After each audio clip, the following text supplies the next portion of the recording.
Hello info person, this is Anton, and today we're going to be discussing one of the most iconic and frankly one of the most disturbed objects in the local neighborhood that you can kind of see behind me. A very intriguing and somewhat unusual galaxy that technically should not look like this at all. And that's because if you look at a typical galaxy, they normally follow a very specific pattern. They're either beautiful spirals like the Milky Way galaxy, or giant smooth featureless balls of stars referred to as elliptical galaxies. But then there is this. This is Centaurus A, also known as NGC 5128.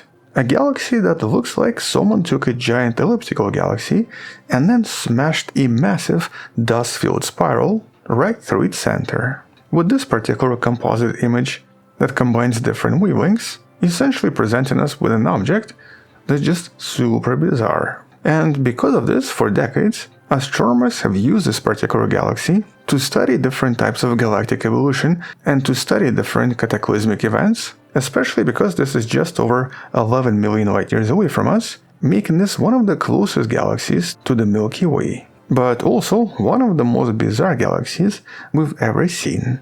And while recently a lot of new data and a lot of new observations from telescopes like the James Webb, along with the X-ray observations from the Chandra telescope, started to unravel a somewhat violent history of this cosmic neighbor and possibly explain why it seems to look so strange. And based on these recent observations, turns out that Centaurus A isn't just unusual, but it seems to represent a massive event that actually happened much more recently than we ever thought. And so let's discuss these observations and these discoveries in a little bit more detail, starting with a few basics about what makes Centaurus A so special. Because as you can imagine, we've actually known about this galaxy for quite some time. And originally, this was discovered back in 1826 by James Dunlop.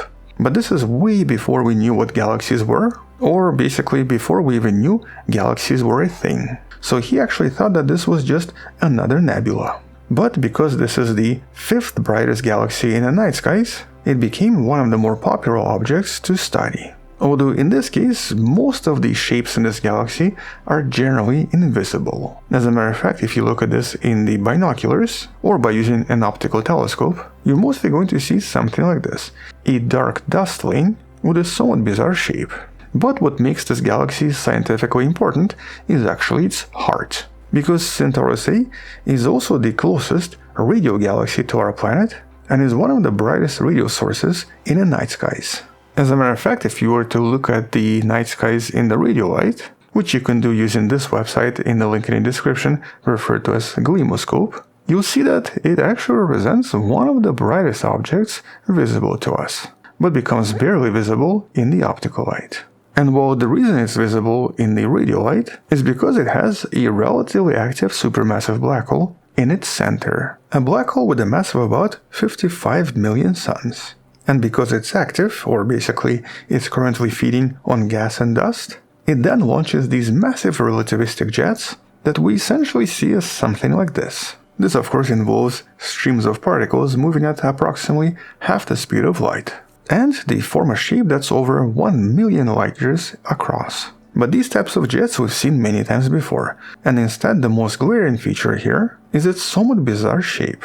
And that's because usually elliptical galaxies are considered to be kind of dead. They've run out of gas and stopped making stars, and generally do not produce a lot of emissions. But Centaurus A seems to have a relatively thick, warped disk of dust that cuts through the entire galaxy and seems to form a hotbed for new star formation, which would be extremely unusual for a galaxy of this type. And so for an extremely long time, the debate was, so how did this happen, and how exactly did this form? So for example, did this galaxy swallow some kind of a small satellite, or was it actually something much larger? And one of the major studies that was recently published, a study that as always you can find in the description, decided to use advanced computer simulations, and specifically hydrodynamical simulations, to try to reconstruct this galaxy's history. And here they found that Centaurus A extremely likely formed as a result of a major merger between two relatively massive spiral galaxies, very likely with either extremely similar masses or with one of the galaxies being just a little bit more massive. And according to this model,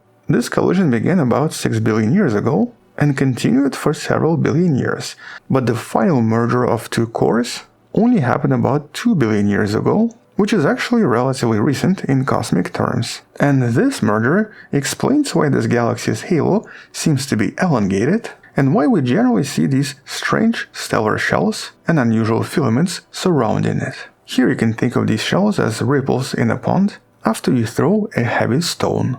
So basically these are literally scars from a 2 billion year old collision. With this merger also explaining why about 20 to 30% of stars here seem to be relatively young and are only about 2 to 4 billion years old, compared to stars in the rest of the body that are at least 12 billion years old, with this galaxy essentially representing a result of a collision of two separate disks. And in theory, this is what's going to happen to the Milky Way and the Andromeda, and may actually result in a somewhat similar shape in approximately 6 billion years in the future. So in some sense, by studying this galaxy, we're also studying the future of the Milky Way-Andromeda collision. But this also brings us to these new observations from the James Webb, with the images behind me showing us what it saw. And so here, to celebrate the 4th year of science, NASA and ESA released incredible new images of this galaxy in the wavelength we've never seen before. And that's because when it comes to the visible light, telescopes like the Hubble Space Telescope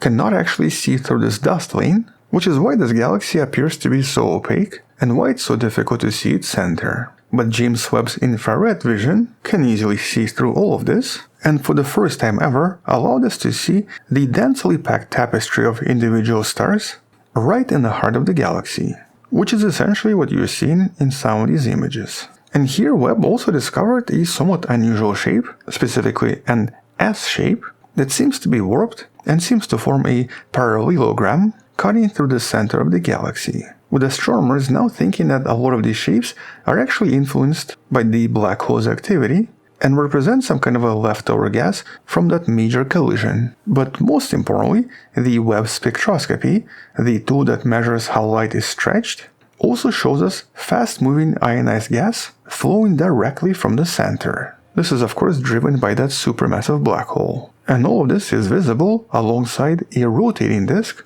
of somewhat warm molecular hydrogen, which shows us exactly how the black hole seems to be shaping the galaxy, and how it's also triggering new star formation, while at the same time pushing a lot of material away from the center. In other words, the reason we have these weird shapes and so many stars in the disk of the galaxy seems to be because of this black hole. So instead of killing this galaxy, it seems to have given it completely new life. But the weirdness of Centaurus A does not stop with infrared and with the James Webb, because here even the Chandra Space Telescope, the one that studies everything in the X-rays, was able to also see additional details and spotted something very unusual in the black hole's jet.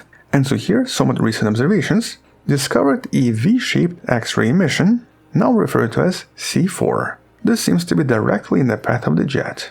And this is essentially a black hole jet stumbling into something in the dark, which then causes these X-ray emissions. And though in some sense it could be anything, right now, astronomers believe that the jet is actually striking some kind of an obstacle, possibly some kind of a massive star or gas cloud, which then creates turbulence and ignites X-rays, and forms the glow that we observe. In other words, this is a very rare look at how these jets seem to interact with the galactic environment in real time, which is probably one of the more unusual discoveries in the X-rays coming from this galaxy. But then there's also the discovery of its satellites, and specifically the plane of satellites, that seems to be somewhat bizarre. And so here recent observations have shown that the dwarf galaxies orbiting Centaurus A are not just flying around randomly, but instead seem to be co-rotating in a gigantic, thin plane, with this structure being approximately 133,000 light-years thick, but hundreds of thousands of light-years wide.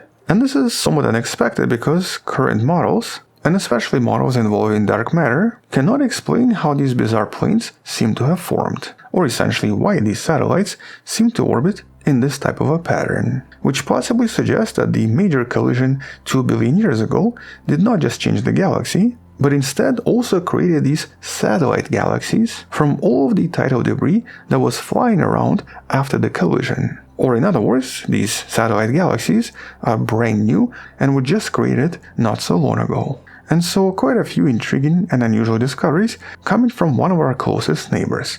But why exactly does this matter for astronomy? Well, as of today, Centaurus A is the closest and the best chance we have to study what's known as galactic archaeology. Or basically, by studying each star and each ripple inside the gas, astronomers can then try to reconstruct major timelines in this cosmic event and basically find out when and how these galaxies collided and how the actual collision progressed. With these observations showing us that galaxies are way more dynamic than we ever thought, and every collision seems to change quite a lot of things, producing some really bizarre shapes and even producing additional satellite galaxies that never existed before. And so here, a major merger can take two peaceful spirals and turn them into a giant active jet-blasting monster in just a few billion years. And so by understanding how Centaurus A developed, we'll understand how galaxies evolve, how central black holes seem to influence them, and of course might get a bit of a preview